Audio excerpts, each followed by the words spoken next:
السلام عليكم ورحمة الله وبركاته. ازيكم عاملين ايه؟ اتمنى يا رب تكونوا بألف خير. النهاردة يوم الجمعة، يوم حلو جدا جدا طبعا. بنقضيه كلنا، بنبقى متجمعين. هقول لكم النهاردة هعمل معاكم اول مرة اعمل روتين على القناة. فالنهاردة هعمل لكم روتين يوم الجمعة المتين، كله خير وبركة. يوم الجمعة ده هقول لكم من اول ما صحيت لغاية ما نمت عملت ايه بالظبط. وبإذن الله الفيديوهات الجاية هتكون عبارة عن روتينات في المطبخ وفي البيت وتوضيب وحاجات كتير ان شاء الله تعجبكم وتتابعوني فيها. طبعا انتوا عارفين النهاردة الجمعة او ده روتين الجمعة. انا بعمل ايه؟ بنجيب فطار متين زي ما انتوا شايفين كده، بنجيب فول وطعمية. الناس كلها عارفة طبعا الفطار المتين ده مش دايما، خلي بالكم ان احنا بنفطر الفطار ده. لان ولادي دايما بيشربوا لبن، بنجيب فينو، بنجيب الحاجات دي. بس يوم الجمعة ده هو اللي بيبقى فيه الفطار المتين ده، لانه بيبقى اجازة وكلنا بنبقى موجودين. وطبعا الولاد ما بيبقاش عندهم دروس او صاحيين بدري او الكلام ده كله. فبنبدأ ان احنا بنبدأ يومنا يعني بالفطار المتين ده. ده طبعا طعمية. انا الطعمية لما بحب اجيبها بجيبها عجين كده زي ما انتوا شايفين، بحط عليها بيضة وشوية فلفل اسود وبقلبهم علشان هنقليها مع بعض. كمان ولادي بيحبوا البيض على الفطار. يمكن دي اكتر اكلة علشان مش بعملها كتير فولادي بيحبوها. ادي البيض وادي الطعمية وكل حاجة هنعملها مع بعض علشان ناكل فطار متين. طيب انا كمان انا مش بشتري بتنجان من بره، لا انا بعمل كل حاجة في بيتي. كل حاجة موجودة معايا عندي في التلاجة، عندي البتنجان والفلفل وطبعا البيض، وعندي كل حاجة. ده كان اول حاجة عملتها. بفطر الاول وبعد كده نشوف ورانا ايه. طيب انا عملت كده البيض بيتسلق، وبعمل كمان البتنجان بعمله بطريقة جميلة جدا جدا طبعا، بنقليه. وكمان هعمل لكم فول. هو كان في والله مقطع للفول بس دورت عليه ما لقيتهوش، كنت هقول لكم انا عملت ازاي بس يعني الحمد لله ما لقيتهوش.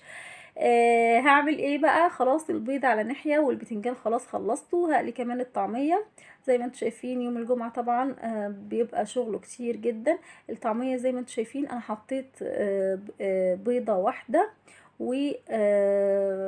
وقلبتها زي ما انتوا شايفين كده. انا اول مرة خلي بالكم استخدم الرينج لايت اللي انا اشتريته وعملته معاكم فيديو هنا على القناة.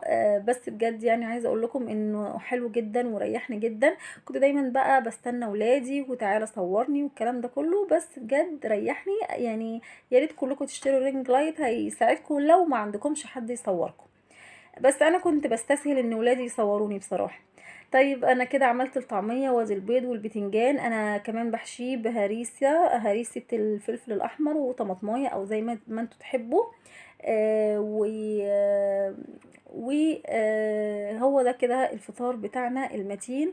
واول ما اخلصه خالص هوريلكم شكله عامل ازاي. الفول والله المقطع بتاعه راح مني بس مش مشكلة، هتتعوض في روتين تاني. طبعا هقلب الطعمية بتاعتي، مش بحب اقليها كده، لا انا بحب هعملها بالمعلقة. والفطار بتاعنا ادي اهي الطعمية اتقلت. على فكرة الطعمية لما بتحط فيها بيض مش بتبقى ناشفة زي ما بنشتريها من بره، لا بتبقى تخينة ومنفوخة كده وحلوة.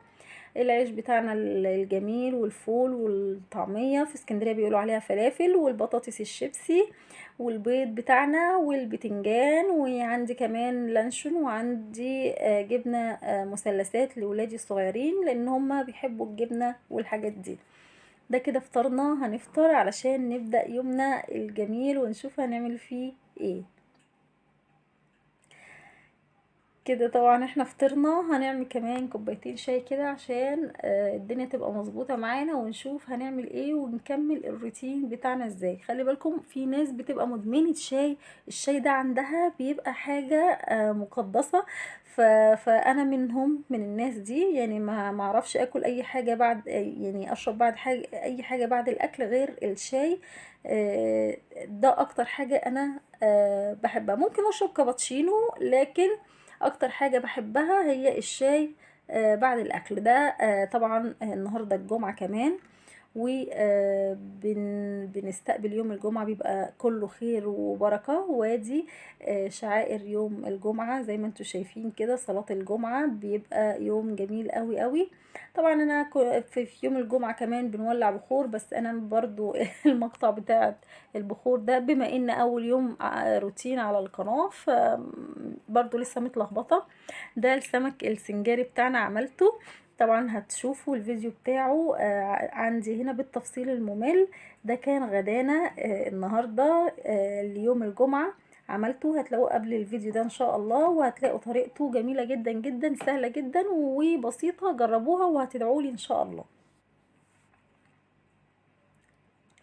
طبعا بعد الغدا والفطار بتاعنا، طبعا انا مش هوريلكم طبعا لان الفيديو هيبقى طويل عليكم جدا انا عملت ايه. طبعا الروتين الجاي ان شاء الله هوريلكم انا عملت ايه عندي، وبالتفصيل الممل من تنظيف ومن المطبخ وروتينات المطبخ والخزين والحاجات دي كلها. طيب انا جوزي دايما الحمد لله ربنا يبارك لنا فيه، لما بيجي دايما بيجيب معاه فاكهة، لازم يجيب اي فاكهة، والفاكهة مهمة جدا يا جماعة لولادنا. يعني مفيدة في كل حاجة، يعني افضل من اي من الحلويات، افضل من اي حاجة. بالمناسبة هي سعرها مش رخيص يعني، الفاكهة مش عارفة اليومين دول يعني سعرها غالي جدا، مش عارفة ليه.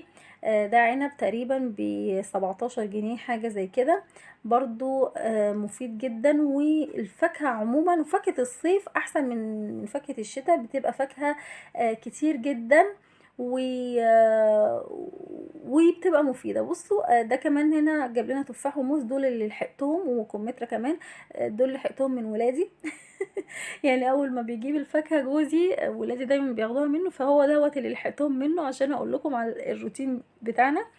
التفاح ب25 جنيه تقريبا، والموز ب15 حاجة زي كده، والحاجة غالية جدا بس مش مشكلة، اهم حاجة تكون حاجة مفيدة. ده كمان بلح بيجيبولنا، ده يا جماعة البلح اللي هو بيبقى بلح تقريبا اسمه البلح الرطب، ده اللي بيقعد كتير مش بيجراله حاجة، ده باخد شوية شوية اغسلهم برضو اخليهم معانا. بالمناسبة البلح ده حلو جدا جدا للانيميا، بيرفع الهيموجلوبين جدا، والذاكرة عند الاطفال وولادنا بالذات مع المذاكره. دي الفاكهه بتاعتنا الحمد لله كده، ما بحبش اشيلها في اكياس، بحطها كده في الطبقان وبحطها في التلاجة، بتبقى افضل بكتير من الاكياس خصوصا لو كانت سودة. ده كده الفاكهة بتاعتنا، وقلت لكم كمان اسعارها.